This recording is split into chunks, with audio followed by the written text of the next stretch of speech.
buntings I saw, which is my sure sign of spring over here. Okay, so good morning. It is Wednesday. The sun is a little bright. Wednesday, February 24th, it's 8:33 a.m. This is a meeting of Senate Natural Resources and Energy, and we are continuing our work on growing the state's weatherization program. One of the things we've become acutely aware of is, especially if the goal is roughly to double and double again, our efforts on weatherization over the next approximately 8 years, that means that growing a workforce capable of delivering that level of weatherization is going to be a steady challenge. So we're visiting today with a variety of folks around the state who are all engaged in workforce development work to see what things we might take on in the bill and after in terms of trying to build, as they say, build that pipeline. And we brainstormed a list of folks from high school career centers to our Department of Labor's programs, the military, new Americans, reaching out to BIPOC communities that might not have otherwise been engaged in this. Vermont Works for Women. There's a long list. We'll learn more, and we'll see what we can do in the bill and in the programming we're developing to help strengthen that pipeline. The good news I'll editorialize just for a moment. The green economy has been one of the bright spots in terms of economic development in the state in the last 10 years. And I think there's a lot of upside still ahead of us because we have the nation's oldest housing stock, and there's a lot of exciting things going on in renewable energy that are bringing the costs down, and it will make for the wider spread adoption of clean energy practices. So with that brief intro, I'd like to turn to our former House colleague, Sarah Buxton. Good morning, Ms. Buxton. We're seeing you in a new role for some of us, so if you could reintroduce yourself to everyone and kick us off for the morning, that would be great. Thank you. Sure. Good morning. Good morning, Senators. Good morning to all my friends on this call. So my name is Sarah Buxton. I'm the State Director of Workforce Development at the Vermont Department of Labor. And in preparing for this testimony, I spoke with Senator Bray, and acknowledging you've got a host of really terrific witnesses today. I'm going to limit what I offer to this conversation as providing some context and some ideas and thoughts for you to consider as you look at investments to be made around weatherization workforce. So I'll just touch upon, for those who are unfamiliar, I'll touch upon what the Department of Labor's role and resources are. I'll speak to the different components of the workforce development system with hopes that as you continue this conversation, you don't remain stuck in only considering investments in training. I want to raise the idea that career pathways and pipeline development is something that needs equal attention. There are three key considerations I'll put in front of you as well. And I'll outline a few ways for you to make investments.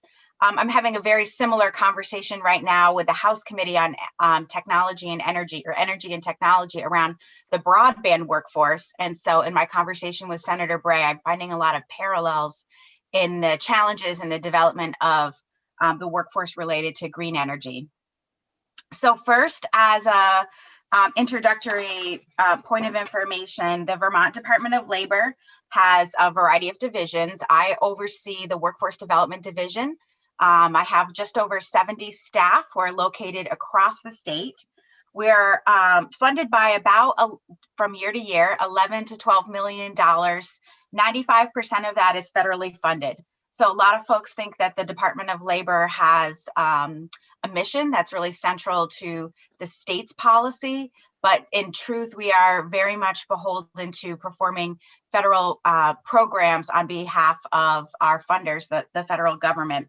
That doesn't mean we don't have a lot of flexibility and a role to play in the systems level work and in some state investments in occupational trainings. There are two consumers, there are two customers that the Vermont Department of Labor has, and I think it's important that you know that we acknowledge two with equal energy.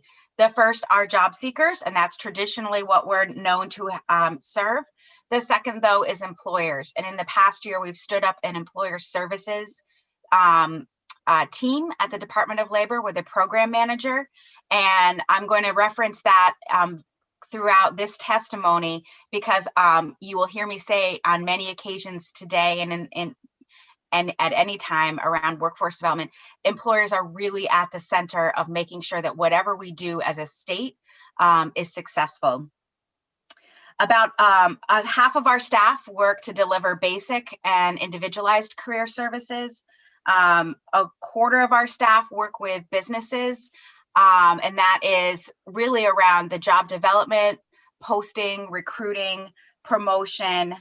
We work with them on customized on-the-job training, internships, registered apprenticeship development, et cetera. And then about a fourth of our staff work to braid all of the workforce development components of the system into a more coherent and predictable and sustainable resource. So the 5 components of workforce development, and again, I want to make sure that you're thinking about this complex problem, not just in terms of putting investments into training, but the 5 components that we see workforce development as is the job development, again, starting very first and foremost with the employers, recruitment, the matching of job seekers or career seekers with jobs, training, obviously its own bucket, and then pipeline and pathway development. I've asked Senator Bray to ensure that we bring in our education partners, both as training partners and as the agency, because we are, as months go by, working even more closely around their career pathways work and the pipeline development that starts in middle school, secondary, and then extends into post-secondary opportunities and professional development and reskilling.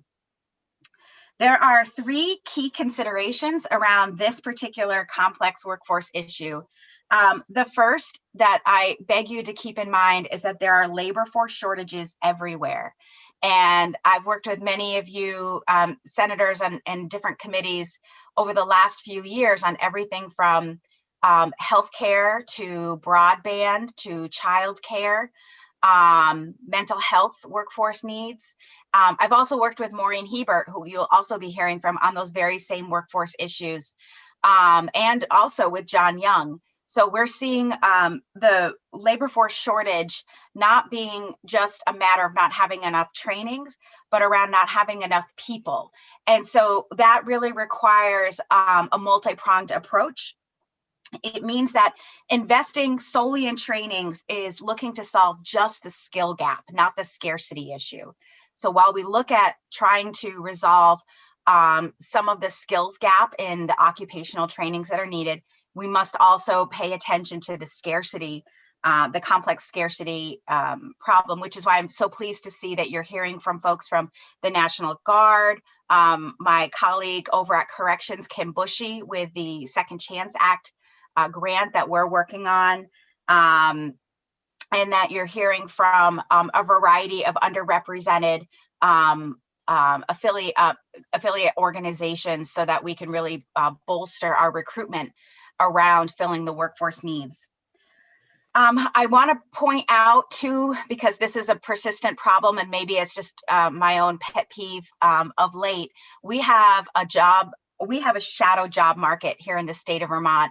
We estimate that roughly 40% of the available employment opportunities are unrecorded or not recorded in the public light, whether that's Craigslist, 7 days, posting with the Vermont Department of Labor, putting it on their own websites. But employers are not, for many reasons that we speculate on, are not making the employment opportunities as well known So that makes it harder as a system for training providers, system collaborators, and others to feed in to meet the current demand. So the labor force shortage, which is everywhere, touches on the scarcity issue as well as the information gap that we have and that we're working to address. The second key consideration is that the social policy that surrounds work and wages really supports building career pathways.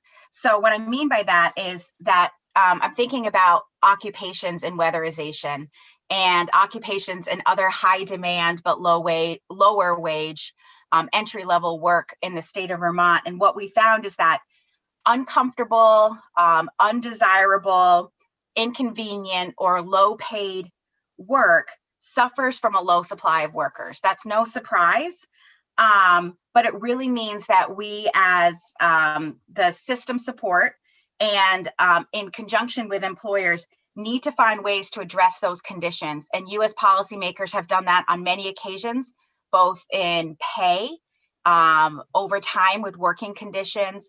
But in the context of this conversation, I really beg you to think more broadly around career pathway development, because even if someone works in a profession that seems uncomfortable or undesirable or doesn't pay enough in the beginning, what we have found in other industries and other sectors is that if we can really articulate a pathway development from low wage, low skill work through higher wage, high skill work, and then provide those supports around that pathway development, we have a much better chance of meeting those immediate workforce needs.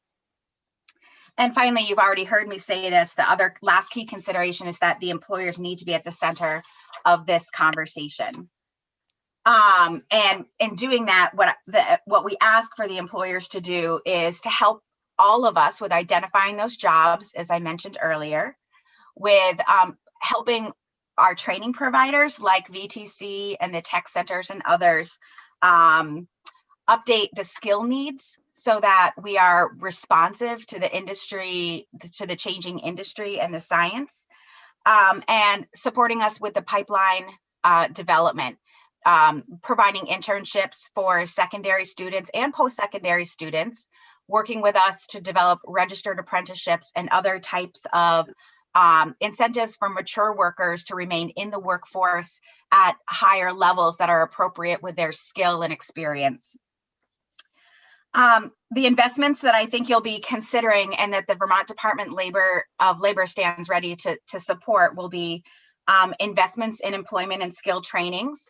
So I see Senator Westman has joined us, and I know we worked together a few years ago around some of the investments in the childcare industry that weren't just at the post-secondary level, but really sought to connect the career technical education centers with a pipeline into the occupations that are supporting the childcare industry.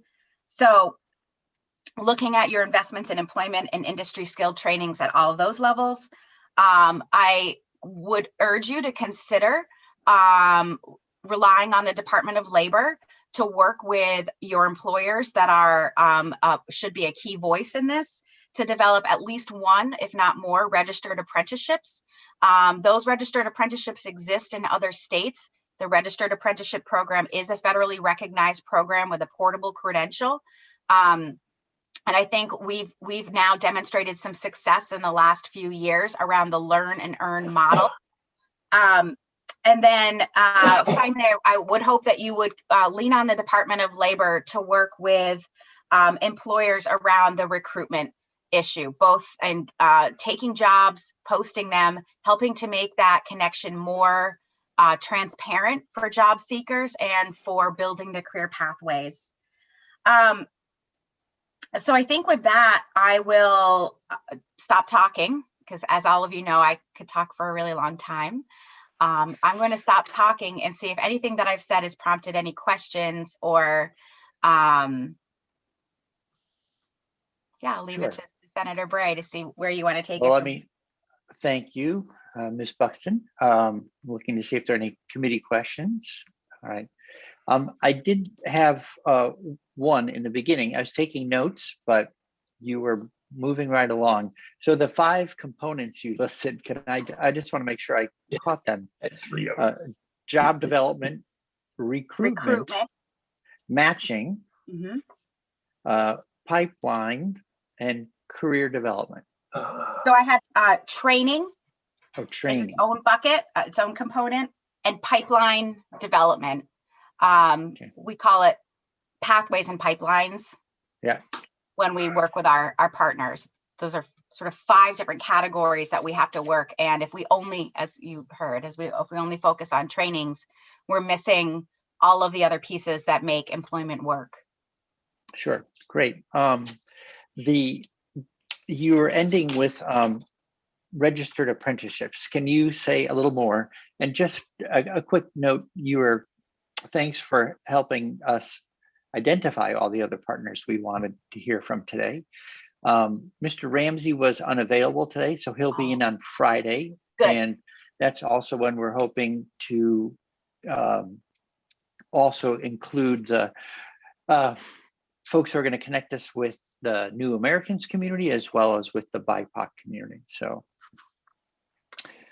sure. So registered apprenticeships, just in brief, there are many of you may be familiar with apprenticeships just as a concept, stemming back to probably in my education. Paul Revere was an apprentice as a silversmith, but that's not those. That concept has really evolved over the years, and now there is a program that the federal government oversees, and each state has a regulatory arm. Ms. Buxton, did you say it's the 1700s? You just cut out, Senator. What did you say? Did you say it has indeed evolved since the 1700s? It has, as far as I can tell. Well, it's interesting because Senator Campion is also a silversmith apprentice right now in Bennington. So it's very timely. Silver itself has not evolved, but the smithing of it, I believe, has evolved. So the registered apprenticeship program is a federally recognized program where individuals there are key components of this. They are enrolled in a program of study with related instruction and on-the-job learning experiences.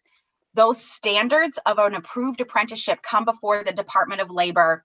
We approve the program and identify the sponsors, ensure there's a safe workplace, and there's a system for recording things like measurable skills gains and the number of hours that they've spent on the job. In general, we don't look to create a registered apprenticeship for any type of training program that is less than 144 hours of related instruction that's often classroom-based, but doesn't have to be, and involves 2,000 hours of on-the-job training. And the reason for that is that we don't want to overdo it. If someone really just needs a 4-day intensive training, we don't need to develop an entire registered apprenticeship for that occupation. There are wage gains that need to be associated with or somehow connected to gaining skills. And at the end of the registered apprenticeship, the Department of Labor, on behalf of the federal government, issues a certificate of completion that is a portable, a nationally portable certificate. So the development of the actual program is not something that you need to provide money for. What really is the scarce resource for us is working with the employers to really do the hard work of identifying the related instruction components that someone like VTC or a CTE center might provide, and also being engaged in the very intensive sort of one-on-one mentoring that's required for a registered apprenticeship. And for industries that have stood up registered apprenticeships. They found them to be very successful in terms of retention, recruitment, professional development. And so those range from electrical and plumbing apprentices, as you may know, to child care development specialists, to the police academy. The Vermont Police Academy has registered apprenticeships. And now we have at least 3 different apprenticeships in addition to those around the healthcare, construction, and manufacturing industry with VTC, and also bookkeeping, manufacturing, and healthcare with CCV. Great. Has anyone approached you about an apprenticeship in this field, in weatherization and energy efficiency work? And then, sorry, I saw Senator Campion next. Sure. I can check with our apprenticeship staff. I'm fairly confident there have been multiple starts at a conversation around apprenticeships. And I can see Maureen shaking her head because I'm sure she was part of those exploratory conversations. And I think what sometimes happens is that employers or the providers of the related instruction do need money to kind of launch this and start it and to get it going.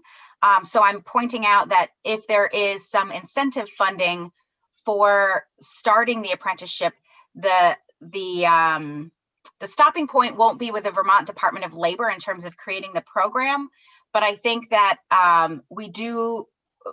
what would accelerate the success of a launch would be some initial investment in either the on-the-job training offsets for employers or the related instruction. Historically in Vermont, we've invested in the tuition or the related instruction as a way to incentivize apprentices to enter that field and feed the pipeline that employers have. Okay. The impression I have of the VTC training is that it's not as lengthy. We'll get to it, but it's not as lengthy as 144 hours. So they're like this training, but not a apprenticeship. So maybe there's, we'll come back to it and see if there's a chance to keep the shorter training for who need the short and develop the fuller one. Okay, great. Senator Campion, thanks for waiting. Yeah, sure. This is more of a question for the chair. I'm wondering how this conversation is likely to get connected, and I'm sorry if I'm missing it, into our current bill. I'm just thinking of path and process, and whether or not this might, if there is going to be language that might require it to come down the hall to Senate Education before it makes it to the floor. So if you would give any direction, I'd appreciate that. Sure. So, the 2 critical things we've talked about identifying for the long haul, not necessarily, and how soon we have one-time money. So that addresses the funding piece. That's a critical ingredient. We know we need to turn that into sustainable funding. And then we know another limiting factor in implementing, well, if we did nothing, would certainly be workforce. So I think we know there's a variety of programs out there, and today's all about learning how can we build a much more robust pipeline. And now I know there's more things to be considering than just the pipeline. So do you see us taking something around this kind of policy discussion and putting it into the weatherization bill? I hope so. I mean, I think that will be, since it is a critical element of the long-term success of the program. Yes. Okay. Short answer, yes. And then we should talk about how the Education Committee could participate in that. And I've also reached out to Senator Sirotkin to let him know that, this is one of the pieces of the whole package that we're working on, just so he's apprised, since I know economic development is also a regular stop for Ms. Buxton and her colleagues. Right, and I know you know this better than I. That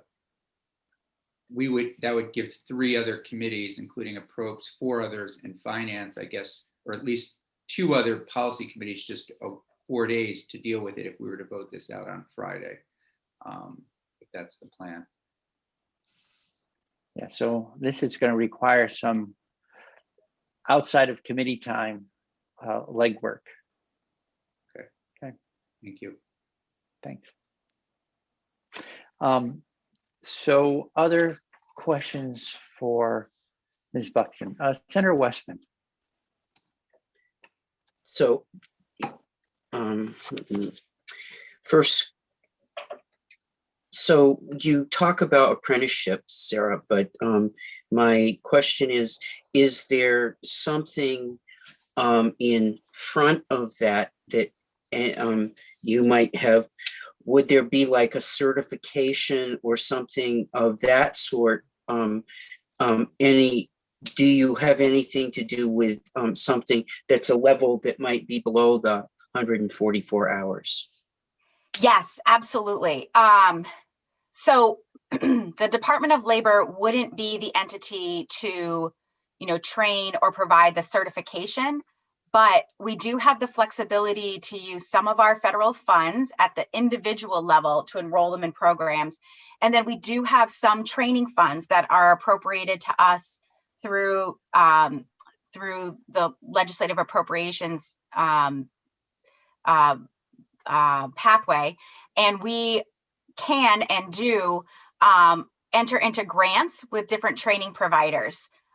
We don't look at that as sustainable funds for programs or for industries, but if, for example, there was a specific training need in the state to either train up to a skill or to target a specific population, we would be very interested in having direction from the legislature and saying we would prefer for you to use your $350,000 in training funds to stand up a demonstration project with VTC or other training providers for this certification. We're doing this right now as a pilot with VTC around a broadband installer's 4-day incumbent training program. So the answer is yes, our role would be as the funder and as the sort of program coordinator. We wouldn't actually issue the certificate or do the training.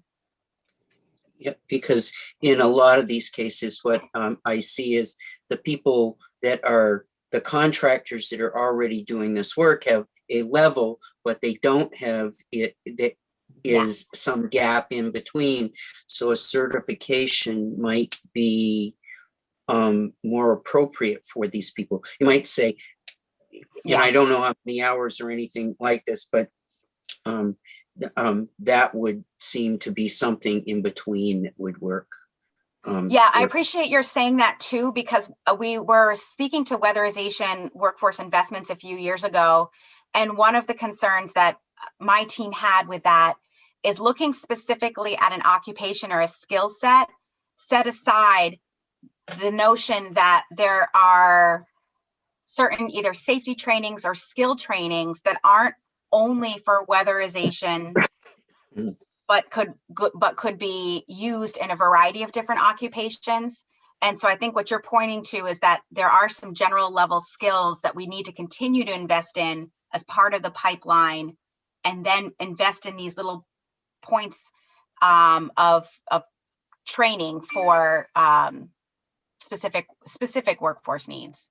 So, and I don't know if you are in your capacity are representing the administration, but in this, when I see $2.5 million going to VHFA for training and workforce, when I see 6% of the budget for the weatherization program in the community action agencies, and when I know that Efficiency Vermont has a package of money,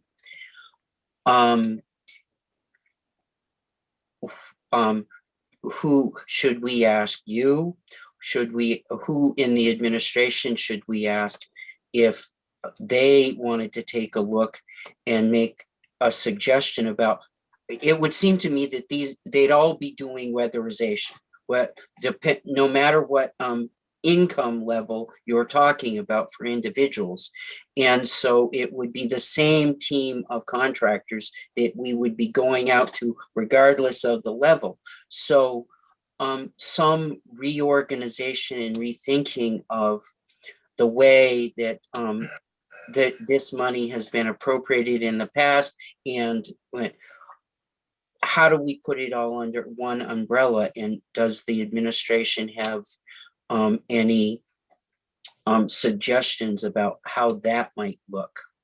Sure. I think your point is very well taken. And this isn't the first time the investments have been scattered, and it's caused the workforce system to have to be nimble and connect in ways that legislation doesn't necessarily facilitate. So I'm happy to take that issue and speak with both my commissioner and secretary of ACCD, and explore, who also oversees housing, and explore if there are some options that we might put forth in terms of better organizing the prioritization of workforce development in this initiative across projects. I just think that there's no sense 3 different entities all try to do their own individual. Can't we coordinate it some way better? Yeah. Thank you, Senator Westman. Senator McCormick. Thanks. Hi, Sarah. Hi. I presume that the Senate committee where you spend most of your time is economic development. How much has the Economic Development Committee focused on weatherization as an employment opportunity? We've not testified to that this year. And I don't believe we testified to it last year. I think it was the year before that there what had come over from the House. I think it was a $300,000 or $200,000 appropriation. And at that time, we spent a morning on the issue around the weatherization workforce. Yeah, because I'm wondering, Mr. Chairman, if this is an example of, it's a cliche these days, but people talk about silos. And that the Economic Development Committee is looking at economic development, including jobs. And we're looking at weatherization, and there is a nexus.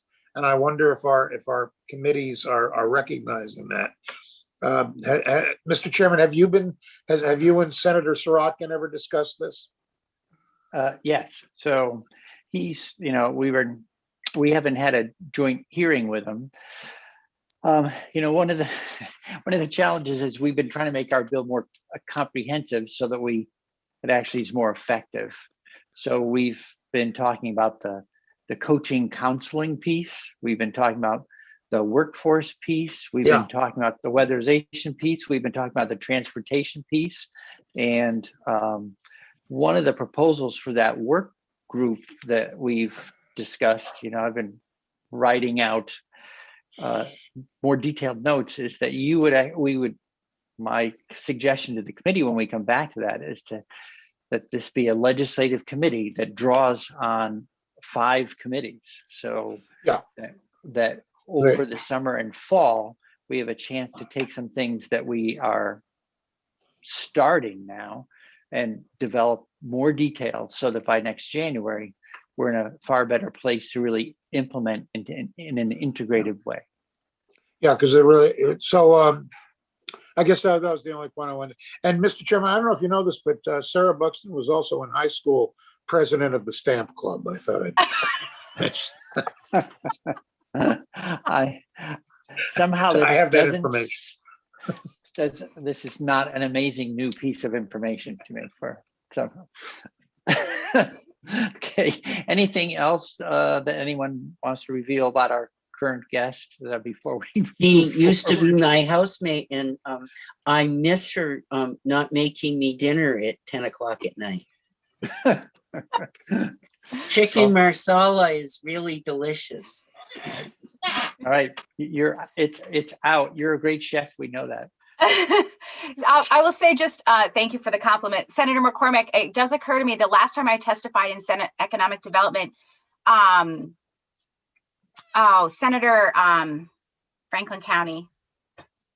Brock? Help me out. Brock? Senator Brock, correct. Yes, Senator Brock noted that he would like to see the General Assembly, when taking the variety of issues that come before them in terms of workforce development, provide some level of prioritization when we look at our different investments in certain sectors, because as I think he well pointed out, every session there's a couple of hot button issues, but I know I haven't talked about healthcare workforce this year, but that issue has not gone away.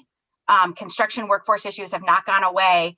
And I do think that for a longer term, I understand you won't have this in this bill, but I just did want to give credit to Senator Brock for, I think, aligning with your thinking around a more comprehensive decision-making process about how those investments are made across the workforce system. Well, and to the point of this not being something that we want to go away, this is year 3 on weatherization. We're standing up a pilot and then another pilot. And this time, I think, what we're really after is creating a long life systematic program that really picks up the pace. So thank you for really broadly setting the table for the discussion. And now we'll hear from other folks about their role in this ecosystem of providers of training, and be happy to hear more about what you're doing. And then, just as Ms. Buxton has done, where do we need to pay attention so that we can really assemble a program that hangs together and can continue to develop year after year. So with that, I'd like to go next to Mr. Young. Good morning, Mr. Young. Thanks for joining us. Good morning, everybody, and thanks for having me. A little background, because I'm sure many of you don't know me. I'm a lifelong Vermonter, laid off from IBM about 17 or 18 years as an engineering technician, and chose to stay in Vermont and sort of find other avenues of work. Been with the state for about 16 and a half years. Started with the Department of Labor, doing employer resource consulting and job developing out of the Burlington office for 8 years. Spent 3 years in the state of Vermont Human Resources Department, and have been in my current role here with the Vermont Training Program for about 5.5 years. So kind of the master of none, but certainly have gone around the state quite a bit. The Vermont Training Program, even the governor calls it the Vermont Training Program Fund. So even though I believe it's an integral part of our workforce development system, it's really partnering with employers and training providers with grants gotten from general fund money to help offset the training cost for new and incumbent employees. So a little bit different than some of the Department of Labor initiatives, different than our tech centers or our colleges. The folks that I can potentially help fund are the ones that are already committed to employment. So with that being said, with the challenge of the workforce, employers, if they can get employees today, are finding that the employees that they have or that they're getting need a little heavier, a little stronger lift to get them up to the competencies of their current positions than maybe in the past. And this has certainly been happening for quite some time. On average, pre-COVID and hopefully soon post-COVID, I get the honor of traveling the state and sitting down with between 100 and 150 employers a year. I do cover all sectors, and not different from Sarah Buxton, have been in a healthcare conversation this past week, and also a manufacturing piece this week, where both of those sectors are just screaming for individuals, looking for bodies. The Vermont training program with their offsets will either help in two different ways. We can work directly with a training provider. Maureen from VTC is here and certainly have gotten a couple grants through VTC. VTC would be the instructor. I would call them a vendor program. And so they would report back to the Vermont training program and invoice us based upon how many incumbent employees were part of a particular training that was approved. So we can work with, we do a lot of work, as you can imagine, with VMEC, the Vermont Manufacturing Exchange Center, a lot of work with CCV and VTC, and quite a bit of work with other, vendors. So manufacturing's kind of a big trigger for us. I believe the Vermont training program sort of started out being sort of manufacturing centric years ago. For the past 6 years, we are open to all sectors. And so it's not unusual for a company that is buying a new piece of equipment or new machinery is looking for help as far as upgrading or upskilling the workforce. I remember a conversation probably 10 or 12 years on green building. It was green building was coming. Green building was here. What are we going to do about the workforce with this green construction? And similar to Sarah's comments, we sort of said, yes, there's certainly skills needed, but we still need carpenters and we still need electricians and we still need plumbers and we still need roofing people. And so I think it's important to not lose sight of that. I think the nice thing about highlighting a particular sector or a particular skill set needed is it potentially can make it more popular, right? So if I was saying I'm looking for some laborers to insulate a building, maybe not overly attractive, right, to a large workforce. But if I sort of use that term that we're working in weatherization, now clearly it's not just insulating old buildings, there's a lot more to it, but clearly we have to have, the workforce to do it, to do all the parts and pieces of that. So I do like the thought of green building and green manufacturing. I like the idea of weatherization. And I think what I'm most worried about from my view and sitting with employers, two really big points. One is, I believe the workforce is out there, but somehow they're just not fully engaged. I think we are losing kids out of high school. I think we're seeing a lot of folks that maybe aren't moving out of state, but they're certainly not moving towards career type jobs.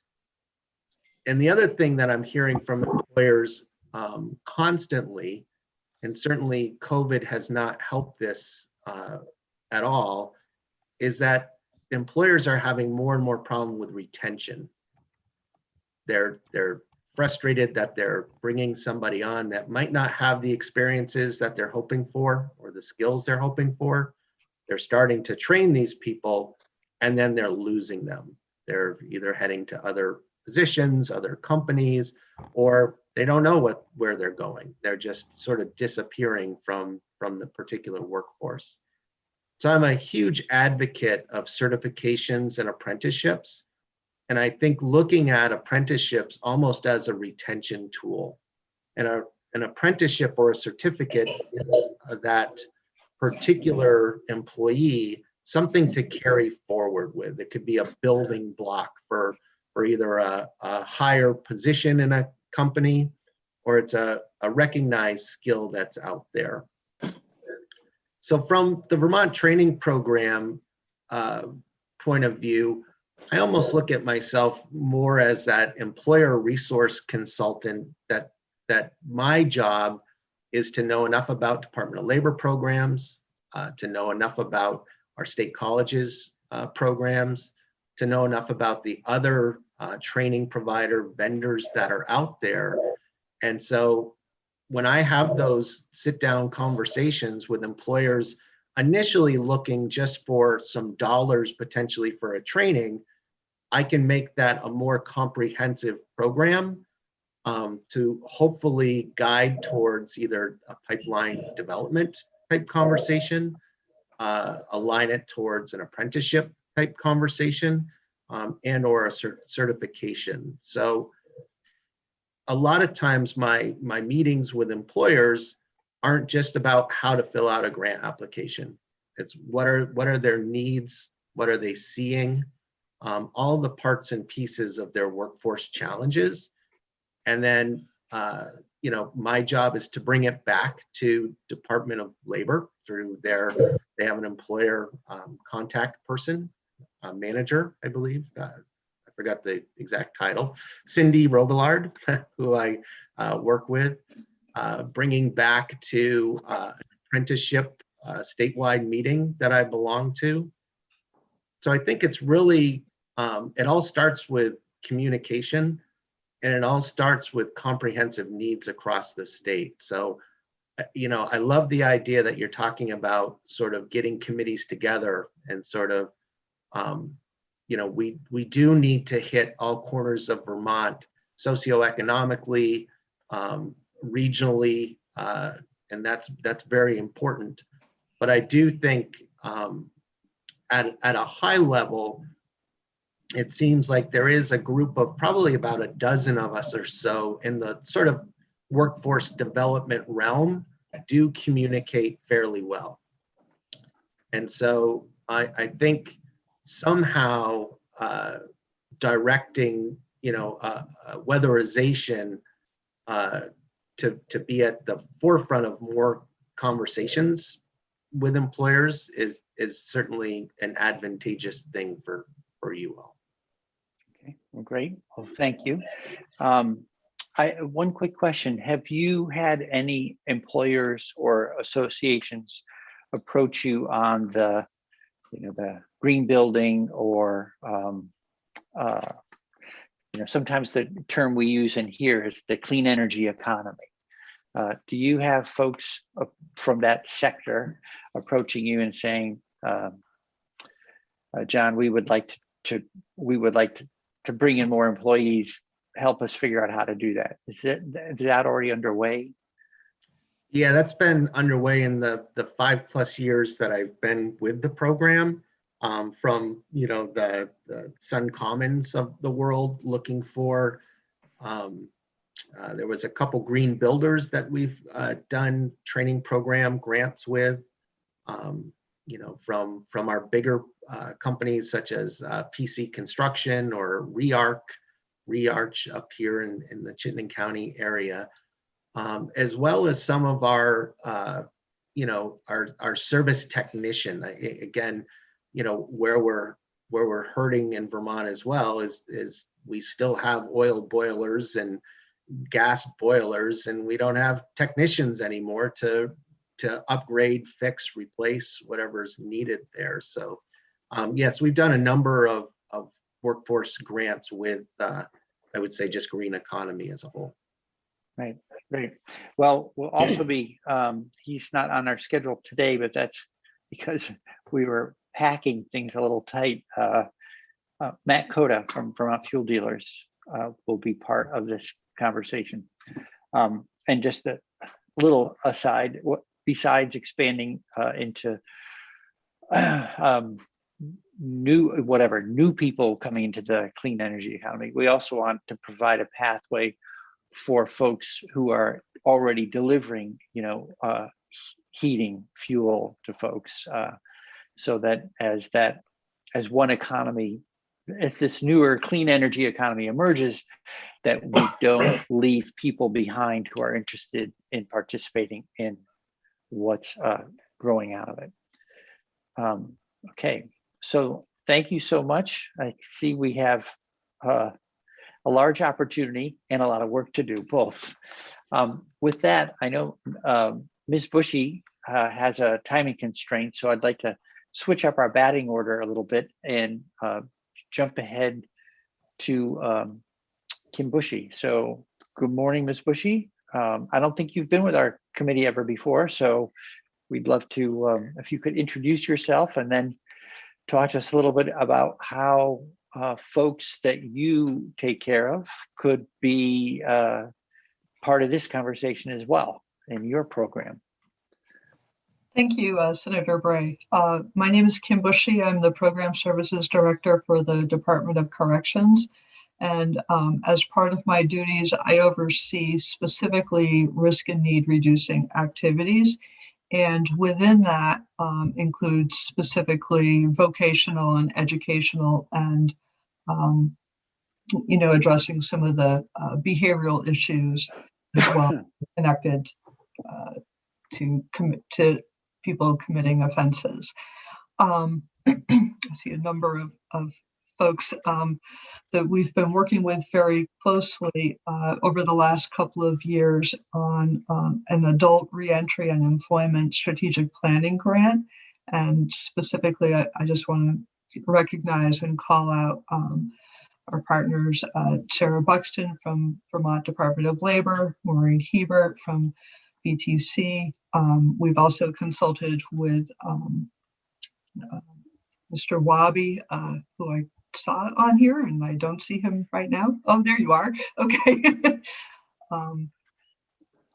So we have, in the last couple of years in particular, we've been undergoing through this grant, really taking a look at what the Department of Corrections does, both when individuals are pre-release and when individuals are preparing for release, specific to job readiness and employment. And the grant gave us a wonderful opportunity to really work more closely with a number of partners, including the folks that I just mentioned, but also a larger group, vocational rehabilitation. We have representation from Career Tech and Education, from Community College of Vermont. We participated in the regional workforce summits that the Department of Labor stood up a couple of years ago. And this whole activity really assisted us and our partners, I believe, in having a better understanding both of what the strengths of our current system are and some of our challenges in terms of applying evidence in being effective with what I would say is a pretty complex population. So the folks that are predominantly incarcerated, sentenced incarcerated individuals at this point are largely moderate high risk offenders, and many of them have histories of violent offenses. Moderate high risk refers to the likelihood that they will commit another offense, not the egregiousness or seriousness of that offense. And so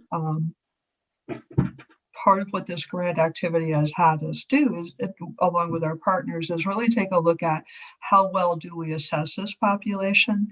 How well do we strengthen the services that we are able to provide inside, including any vocational or work experience, and leverage that in a way that captures what those participants are learning, both soft skill and hard skill, and then be able to communicate that with our partners as individuals are transitioning out into the community and provide a warmer handoff as individuals are transitioning out and address the number of barriers that criminal justice involved populations tend to have. So some of those barriers include, they wouldn't be unfamiliar to you, I don't think. We have a number of people who have, significant learning disabilities, significant deficits in terms of basic skills, reading, writing, and math, meaning they are assessed at less than an 8th grade level in terms of proficiency. And so we have a lot of remedial work. We have a fair number who have learning disabilities. And then we have individuals who, all of that population, then we have individuals who have difficulty with emotional management, difficulty with cognitive, restructuring or regulation, have difficulty with time management. And so what we work on inside, both through this grant and through our other activities, is that we work on engaging individuals both on a voluntary basis and in some cases as part of their pre-release requirements, that they begin to address some of these needs. Within the facilities, we currently operate 4 correctional industries, Vermont Correctional Industries. Those are 6 shops that employ approximately 60 plus offenders. The 6 shops are furniture making or a wood shop, a print shop, welding, small machine. Those are very small shops. License plates for the Department of Vehicles. I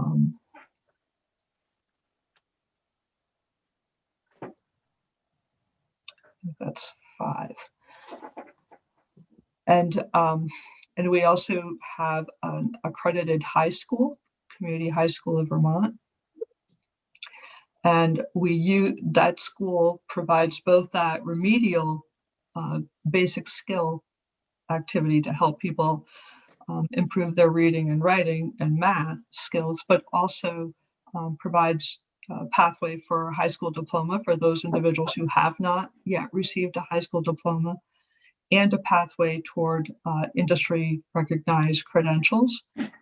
So they are offered, for example, ServSafe, OSHA, NCCR,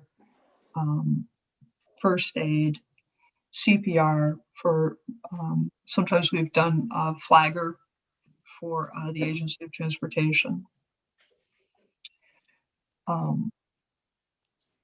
And those individuals, and we also have a relationship with CCV in a pilot Pell Grant that CCV received to support incarcerated individuals in being enrolled in college level courses.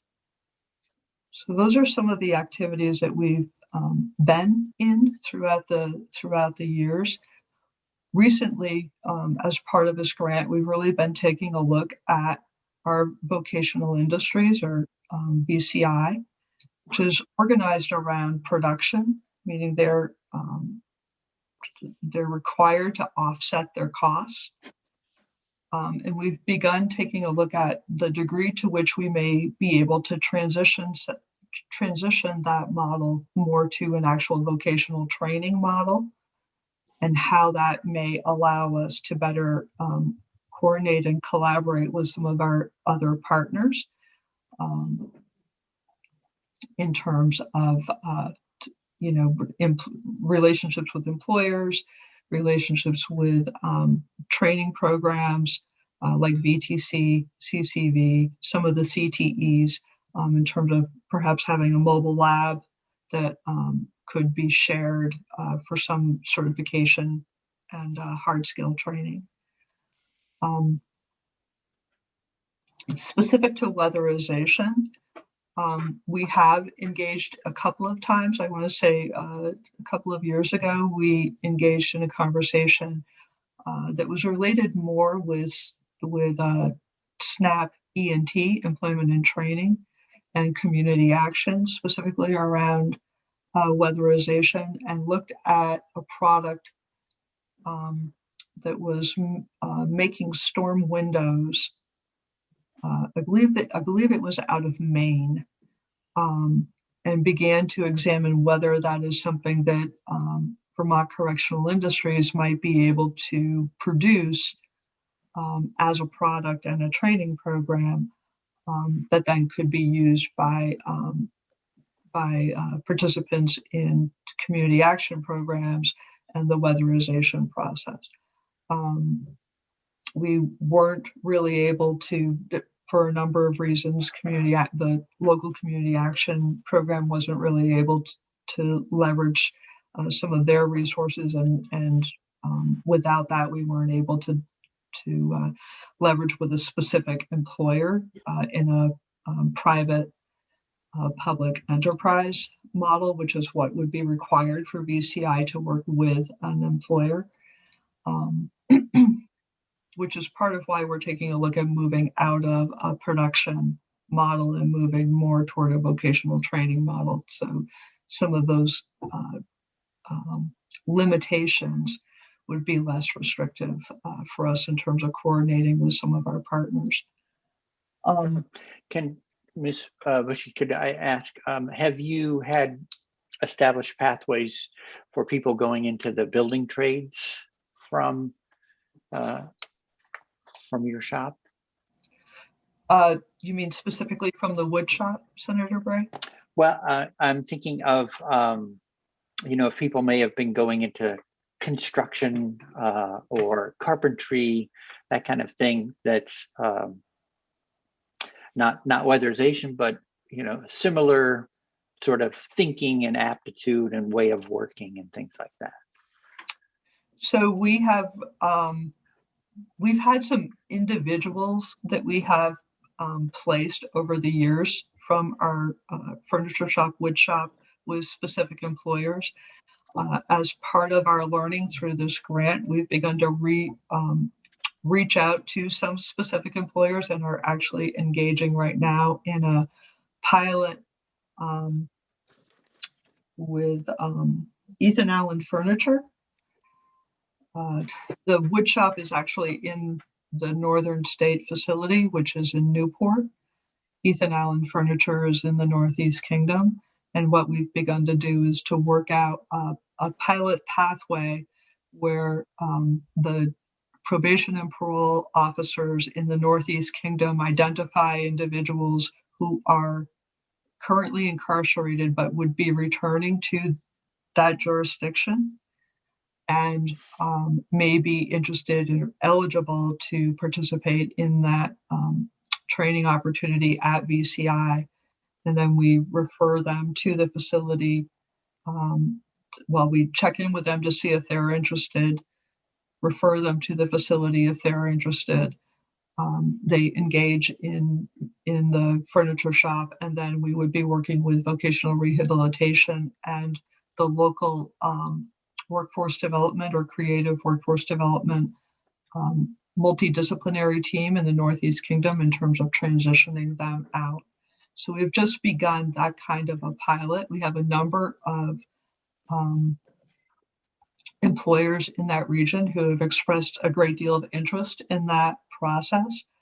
I am hopeful that we'll be able to stand this up more robustly. As you can imagine, right now, movement between facilities is very restricted because of the public health restrictions. So we're being very cautious about when and how we move individuals from one facility to another and for how long they're there, trying to minimize the level of transitions.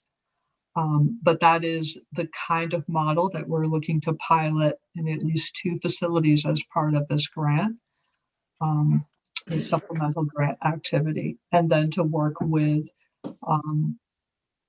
standing up support in the community as individuals are transitioning out. One of the things that I think is pretty critical in terms of understanding this particular population is that well over 60-70% of the population was employed at the time of their arrest. So their employment in and of itself is not really a protective factor for the majority of this population. It sort of goes back to what Sarah was talking about earlier, and I'm sure that Maureen and others will talk about, is the population really needs to have a sense of this being a career pathway, of having opportunity to improve their lifestyle, and having opportunity to make sustainable, livable wages. And in the absence of that, it's not a,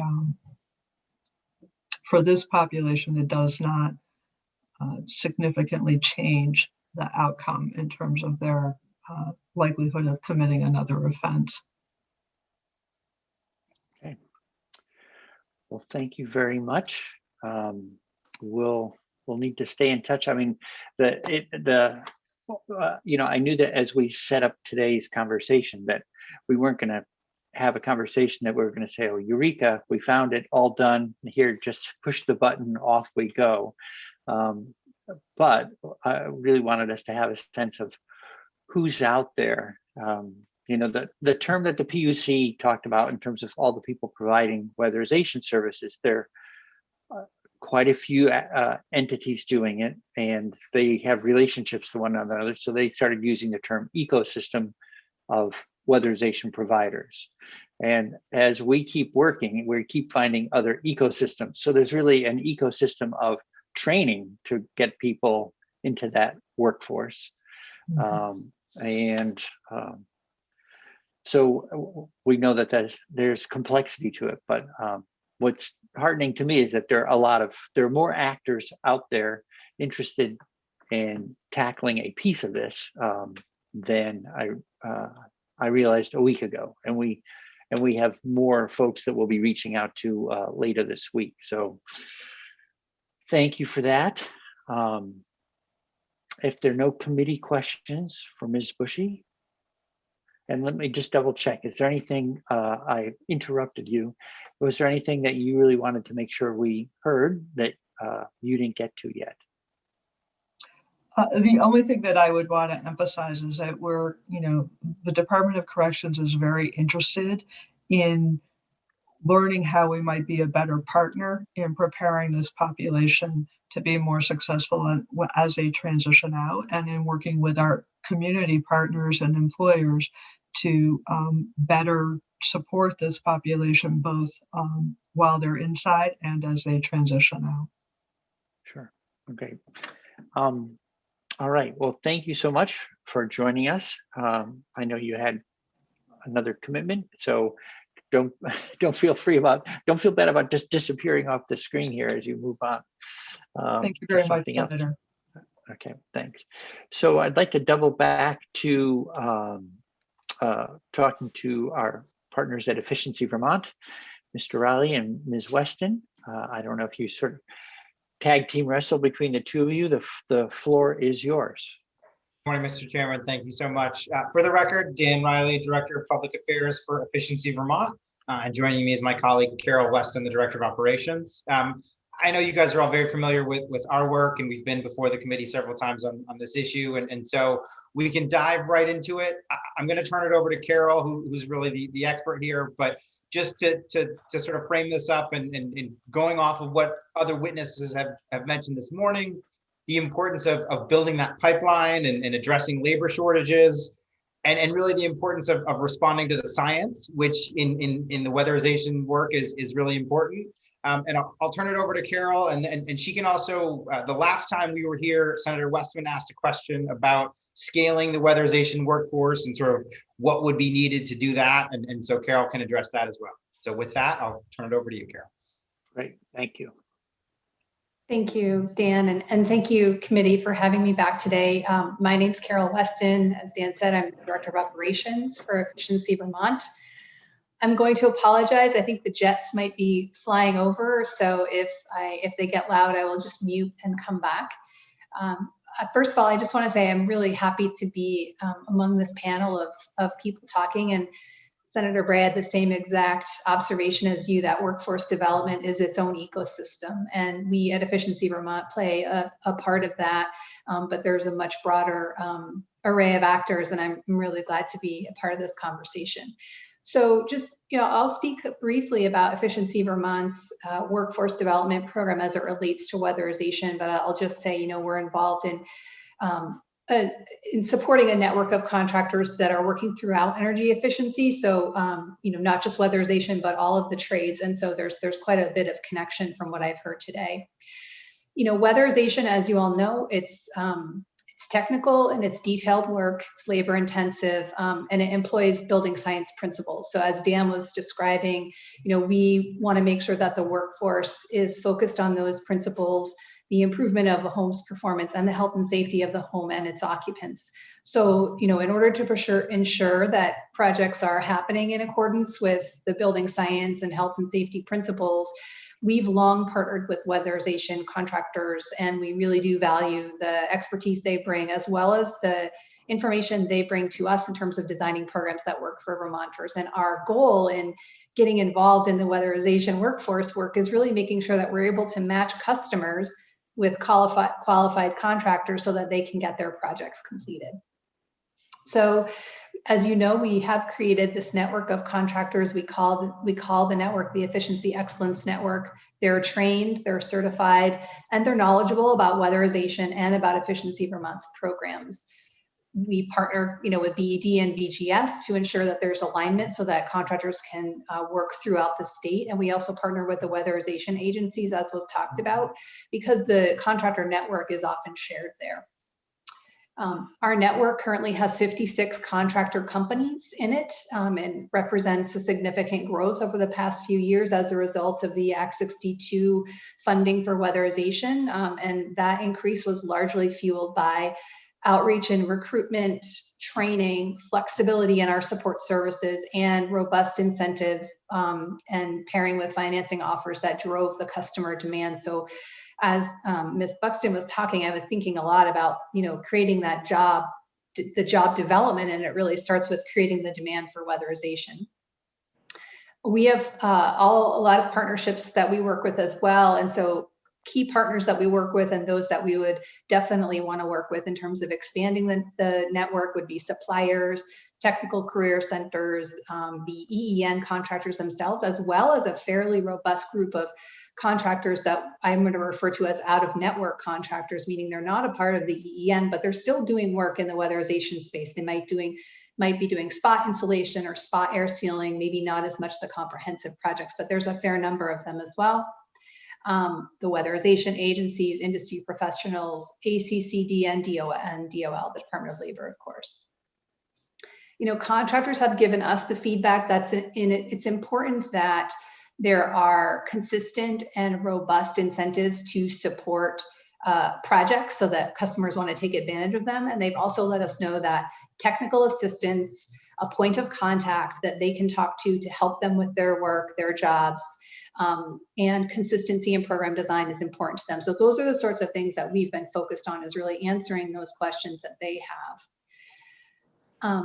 As it relates to, what a general plan might look like to scale up, we've done some thinking internally. We certainly would love to be involved in a broader discussion, but a few things to just point out to you. First, cost barriers often prevent homeowners from pursuing comprehensive projects such as weatherization. And so, like I said, robust incentives paired with financing opportunities really give folks a chance to consider projects that they wouldn't have in the past. And so incentive consistency is very important so that contractors can manage their pipeline and their active projects, and that they can plan on work well into the future. So if there's work to be done, they're more likely to want to increase their workforce or increase their training and things of that sort. Recruitment, outreach, and engagement is another big component of the work that we do.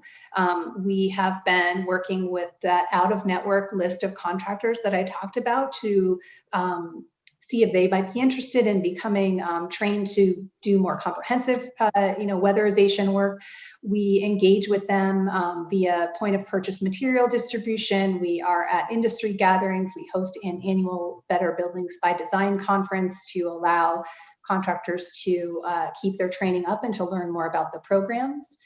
And we provide spaces for contractors to network and share experiences. We also agree that an apprentice program where EEN contractors are paired with out-of-network contractors who are interested in learning more about comprehensive weatherization and building science is a key in scaling up.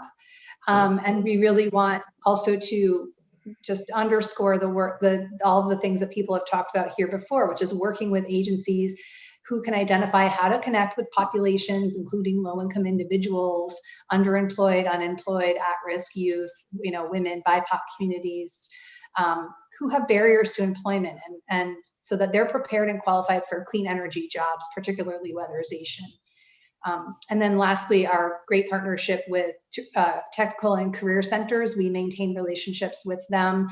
We've worked with Maureen and her team to offer trainings through Vermont Technical College, and I can talk more about that if you're interested. But really supporting projects and presenting content, we see this as a long-range strategy to encourage interest in the trades in general.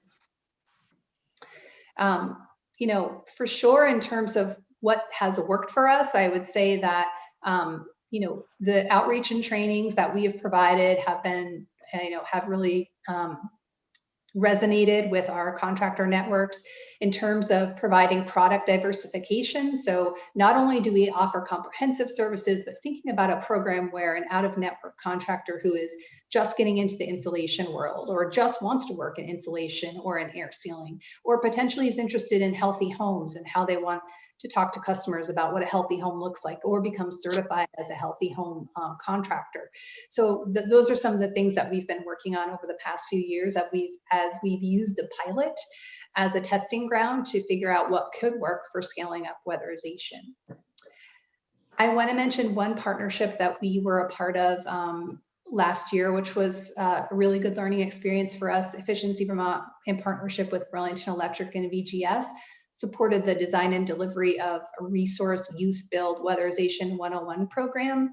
And that had a couple of goals. It was to train Burlington area residents from underserved populations in that green energy field, and also to boost the workforce capacity of local contractors to help increase their ability to do more weatherization. So we provided one training. 2020 was a hard year to do in-person work. As you can imagine, we were able to provide one training. There were 8 attendees. We did hear from resource that 7 of the 8 trainees completed the weatherization proficiency training program. All 7 obtained their OSHA 10 certificate. 3 graduates have found employment, and there was 1 poised to receive a job offer from a home performance contractor. So a small success story there that we'd really like to learn from. And then, just broadly talking a little bit about the types of trainings that contractors have asked us for sure, those foundational building science courses are interesting and important to them, as is things such as learning how to manage their projects, manage their business, a little bit of sales training in terms of being able to talk to customers and speak to them beyond just the technical aspects. So we're really making sure that our curriculum is broad and that it can reach all of their needs. And then the last thing I'll say before I stop is that through the pandemic, we were able to pivot to online training rather quickly. We offered a number of trainings online in 2020, and we know that going forward, both in-person and online trainings will be great tools in the toolbox of reaching people across the state. Oh, I just did want to say one more thing, so I apologize for saying that the last thing was the last thing. A couple of challenges to lay on the table here. There are definitely challenges in certain parts of the state in getting contractors located and doing jobs there. So in the Northeast Kingdom, for example, it has taken us a few years to build up contractor networks that are trained and available to go to those locations. And we've partnered with NeighborWorks of Western Vermont to support that work. But it's important to take a kind of long-term look at what that might look like over time, and making sure that all areas of the state have access to this workforce. And then the other challenge is really what I think I heard a few people speaking to, which is attracting a new generation to join the workforce. And it can be challenging to entice workers into weatherization. It's manual labor. It is definitely technical and hard to learn. But these positions also have the opportunity to involve business training and growth and that career pathway that we're hearing about, as well as thinking about reframing this work in terms of green jobs and in supporting, combating climate change. And so really thinking about how we can reach out to those newer Vermonters and getting them involved in this work. And I'll pause there. Great. Any committee questions for Ms. Weston or Mr. Riley? I have one about career technical education centers. Can you say something about the blend of folks coming through? Like, to what degree are they high school students still enrolled versus they are post graduation and they're coming back in, I suppose, at any age to get some training that happens to be being delivered through a CTE center? I don't have that information. There might be someone else on the call that might know more about the mix of students as the career and technical centers. I do know that in the past, we've worked with high school curriculum developers to get some sort of building science and energy efficiency curriculum into regular programs. And it's the same partnership that we have evolved into with the career and technical centers as well. So we're really content providers. I'm not the expert on the population, although I think it's a great question. Okay. And do you have any sense of sort of the take rate amongst high school students when they hear about building science and, green jobs, the clean energy economy? I don't know to what degree this is something that resonates with folks. Sure. And what kind of enrollment rates you're seeing. Yeah, And maybe as a content provider, you can't answer that. So I'll just float that out to the room. Yeah. And I'm guessing someone can fill us in. I'd love to hear the answer, but I would say anecdotally, as the parent of 2 teenagers, green jobs are really quite important to them, and just their framing of where the world is going and what they need to do. They really do seem to talk about being able to make a difference. I'm assuming that's true for lots of other kids as well. Okay. Well, thank you very much. I'm just checking to see if there are any other questions. Okay, so before we go on break, sorry to say it that way, Ms. Hebert, but don't be rushed. We're running a little long, but we're often quite good at catching back up. So, and our break will be brief because we have been going a little long. VTC has come up many times already this morning, and we've talked with you and Pat Moulton 2 years ago. We visited. Can you fill us in on, you've heard all the conversations, so let me just say the floor is yours and take it from there. Thank you. I really appreciate the invitation to speak today, and thank you, Senators, for your time. I'm the Associate Dean of Continuing Education and Workforce Development. I have been working with Vermont Tech for about 19 years now. We serve 3,200 Vermonters statewide through my division, and that's in various industries and sectors. And we have about 100 plus employers that we work with annually. And our undergrad population is about 1,500 students annually. Our mission really is to provide career-focused technical and professional education, which prepares students for immediate workplace success and continued learning. We have an excellent return on investment for our student population and a 99% job placement rate annually. We definitely value our role in the Vermont economy and meeting the needs of industry, business, and preparing highly qualified individuals in high growth, high wage occupations.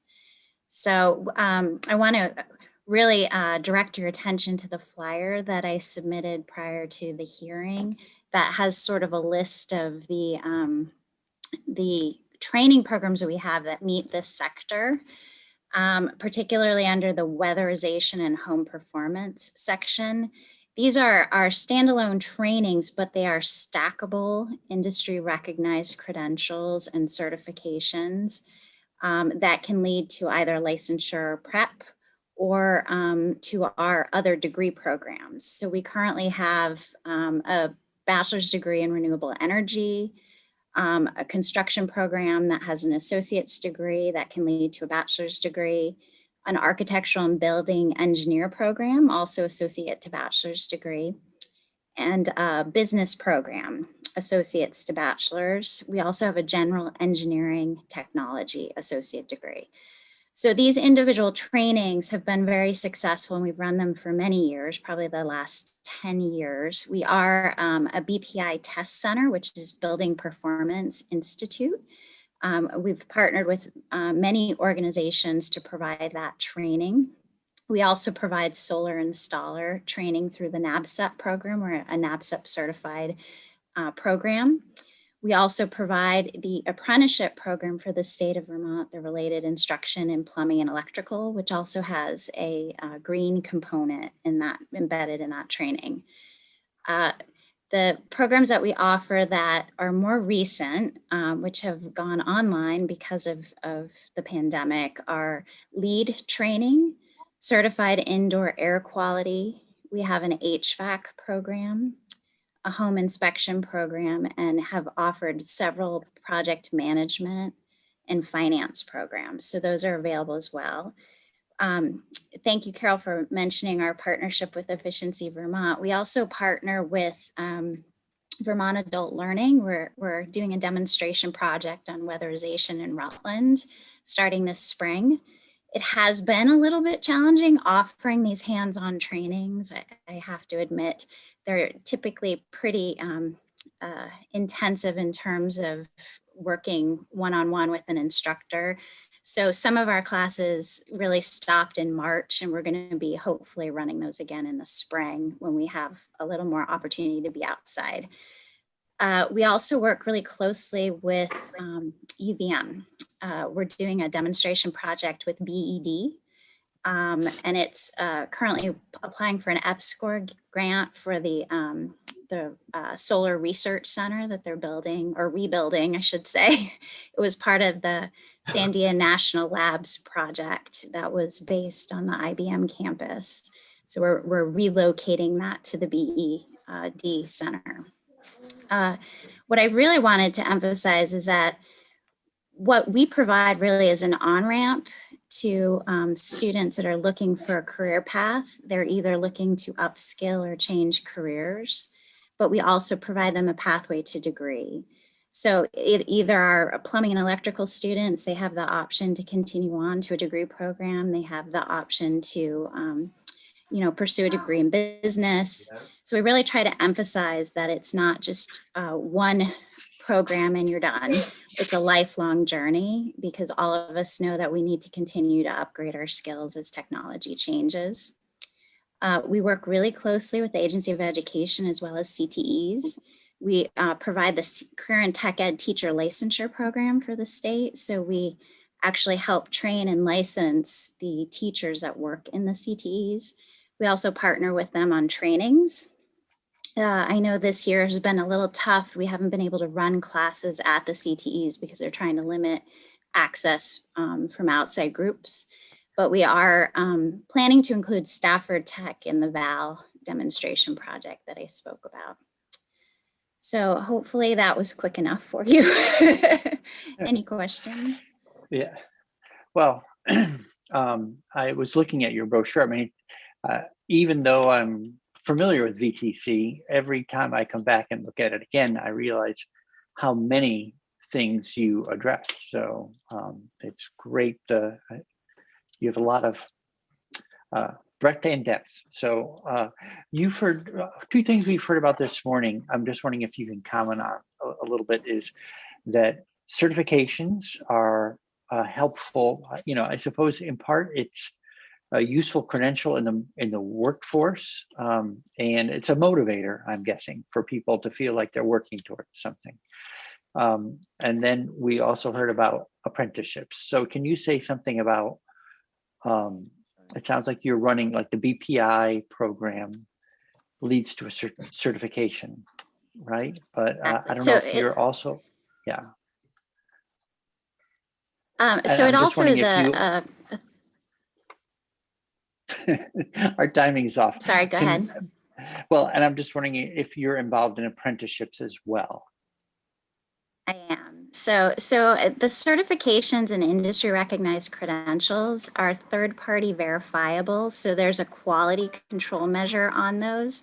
It's not just Vermont Tech making up a program.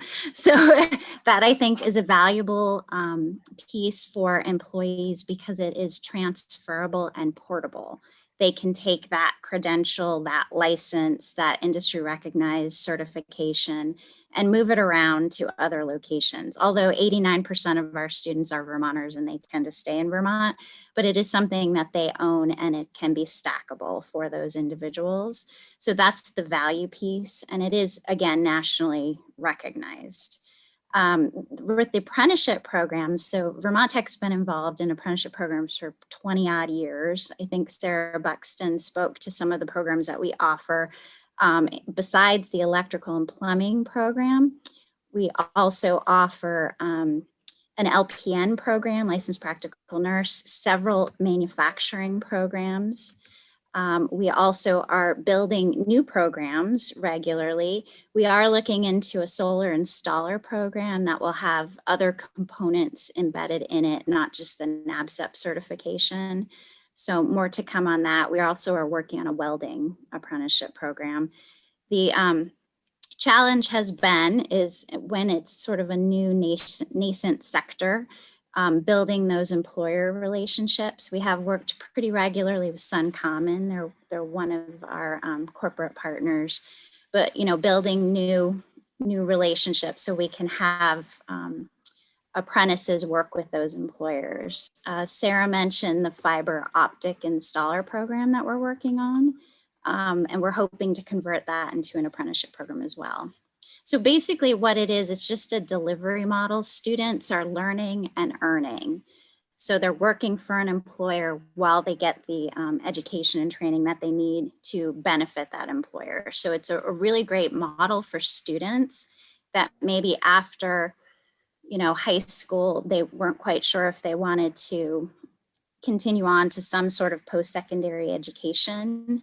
They jump into an apprenticeship program, they find that it is successful for them and they may continue on, or they may just, continue to work in that profession. But these typically are high wage, high growth careers. Great. All right, so let me take a look around the screen here. Just want to see if there are any committee members who had any kinds of questions. Senator McDonald, I see your hand moving. I don't know if that means a question. Yeah, I just a comment. We are discussing in this committee plans and the strategy for weatherization. And if you look around the state of Vermont at our colleges, no college, if you read their course offerings, no college comes anywhere close to competing with Vermont Tech when it comes to designing, implementing, and carrying out the needs of the moment. If you want classics, if you want things that have been around for years and have established ways of teaching them, go somewhere else. If you wish to study today what was needed yesterday and can be available tomorrow, VTC is the place where that happens. And the rest of the places are where it does not happen. And any plan to deal with new technology that has to do with the new economies, if it doesn't start at VTC, it probably just starts much later than it should have. That's Senator my pitch. Thank you very much. Senator McDonald, Appreciate that. Mr. Wabi. I take offense to that. No, because I think there's more to this training, this construction piece. VTC delivers a very valuable product, and within that product, they appeal to a very secular group. The larger group within the construction industry, and that industry which is going to do your weatherization and is going to provide what you need, is that 20% of the folks that come out of a CTE and actually enter the construction workforce. 40% of those people coming out of a CTE actually probably go to VTC or a similar institution. So when you say if it doesn't start with VTC, it probably doesn't start. I think AGC over the last 20 years have found those people that fall in the gaps and are not going to VTC and provided them a livelihood that wouldn't exist without an alternative training program. So, Mr. Chair, the most recent comment is absolutely spot on. When you're looking at universities and centers of learning to formalize, adopt, and push these skills, VTC is the absolute top of the pack. Not all learning takes place there, but if it's educated, college-directed learning of the near future and what was demanded yesterday, VTC is the place to find it amongst the list of colleges we have in this state. Thank you. Great. Okay. Great. All right. Mr. Wabi, we have been going straight since 8:30. Could we take a brief break or can you hang? Okay. Oh yeah, no, Thank I'm into this morning, man. I'm here. Okay. All right. So committee, we'll do a brief break. It's 10:08, 10:15.